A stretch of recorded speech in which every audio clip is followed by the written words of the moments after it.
नरसिंह जी ने सबक सीख लिया और कहा कि देखिए उस बात की जिम्मेदारी तो आप ले लीजिए केशव, बाकी मैं इस जितनी मेरे पास धन माया है, जब तक मेरा कारोबार चल रहा है मैं लोगों की सेवा करूंगा।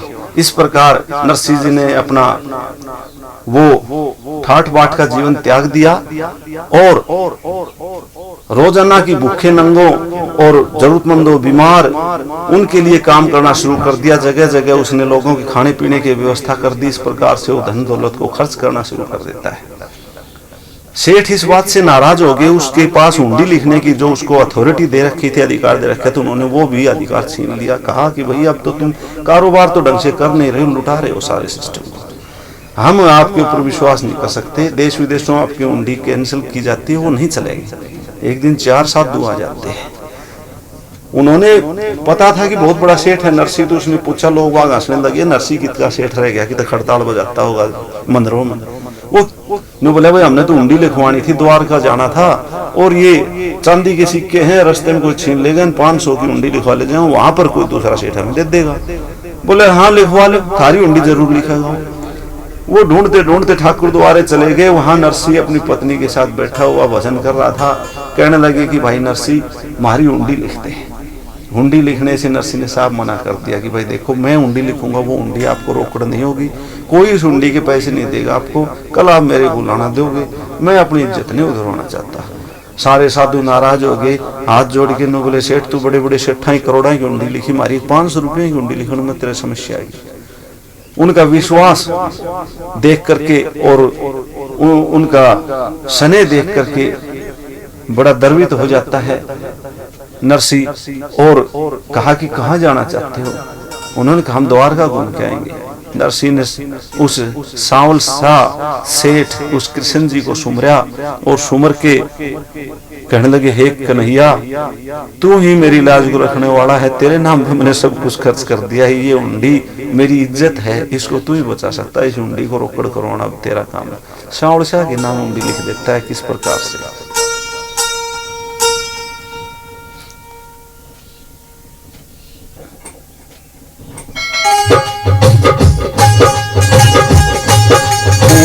कलम कलम उठा के हाथ मेरे करी हुंडी लिखने की चारी, ओ कलम उठा के हाथ मेरे करी हुंडी लिखने की चारी।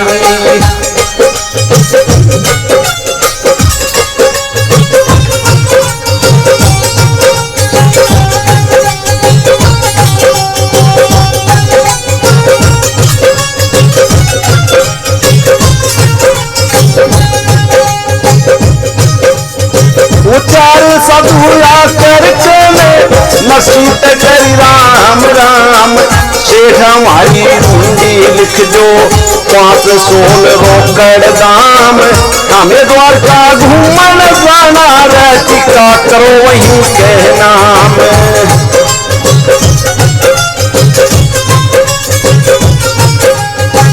मेरी हुंडी चाले कोना नरसिंह कह लगा समझा, बाकी से ठालो अपनी रोकड़ और किसे तेलो लिखवा। जोड़ के नरसिंह ने भाई हुंडी तय कर साफ मना।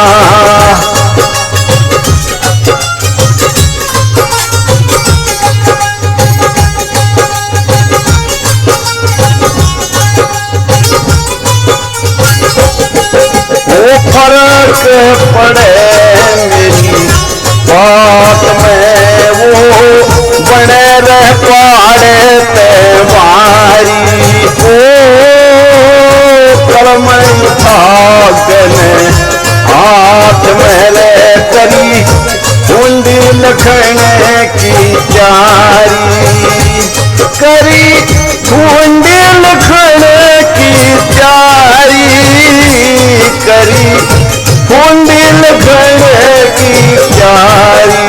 हो भाई कलम उठा कने हाथ मेरे करी हुंडी लिखने की चारी।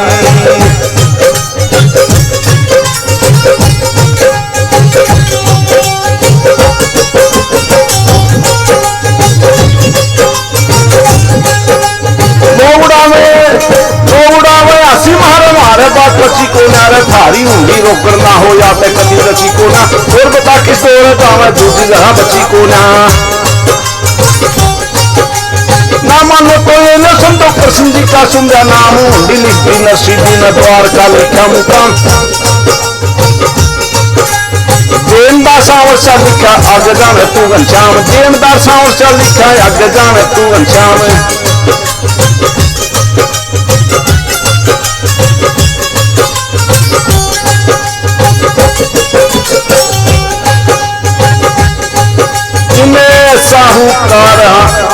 इन्हें साहूकारा की जमात में रह तेरी ऊंची से साहूकारी।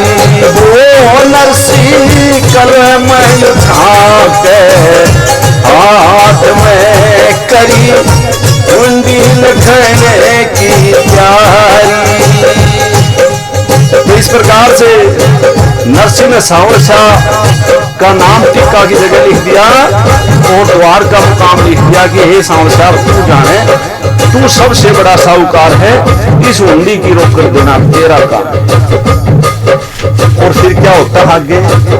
चारों साधु द्वारका में पूछ गए कि मैं चुनपुन था और राम खर्च हो लिया ढूंढ तांड भाई सावरसा की 8 किस्से सावरसा की हुंडी रोकड़ करवानी से लोग वहां सुन लाए नरसिंह ने ठग लिया धनी उसकी तो हुंडी बंद हो रही थी। सावरसा नाम तो कोई सही नहीं है।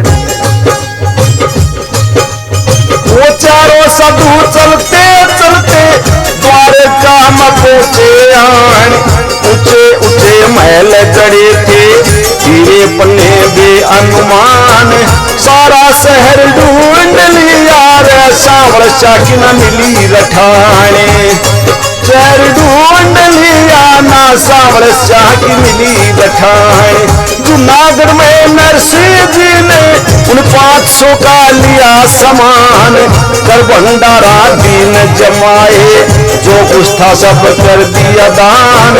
आखिर में एक साधु आ गया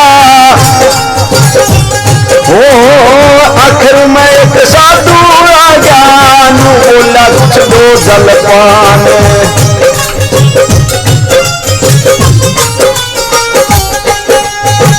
और ये लागे लगी रहे साथ में जो मानस घर बारी। ओ नरसी कलम उठा ली हाथ में रह करी हुंडी लिखने की तैयारी।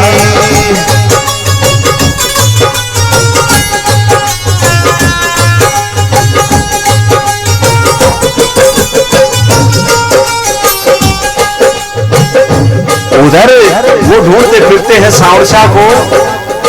और इस तरफ क्या होता है कि नरसी जूनागढ़ में 500 का सामान लाके गरीब जमा दिया दान पुण्य कर दिया। शाम के समय एक साधु आता है कहता है भाई कुछ मिलेगा।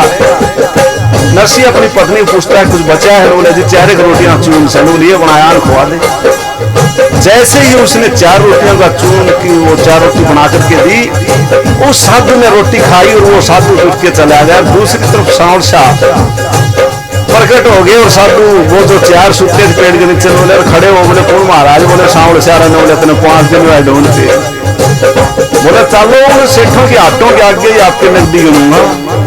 और क्या होता है भाई न्यू ते साधु जी मैं उठा न्यू ने आगे सावरसा न्यू बोले तुम उठो संतो थारा रोकड़ा जो संभरा। नरसिंह जी की हुंडी का मरे के पैसा क्यों गिनवा।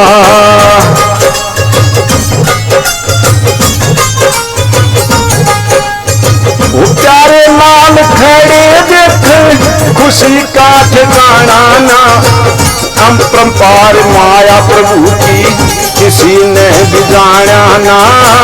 जिसमें ना हो भाई जिसमें ना हो ना मारी कार वीरेंद्र सिंह हो गाना ना। हाँ वीरेंद्र सिंह हो गाना ना। जिसमें ना हो नाम हरि का वीरेंद्र सिंह हो गाना ना। दिन रात लगा रहे खबाट में रह, जब आवे से लहदारी हो कलम उठा ली हाथ में करी हुंडी लिखने की तैयारी।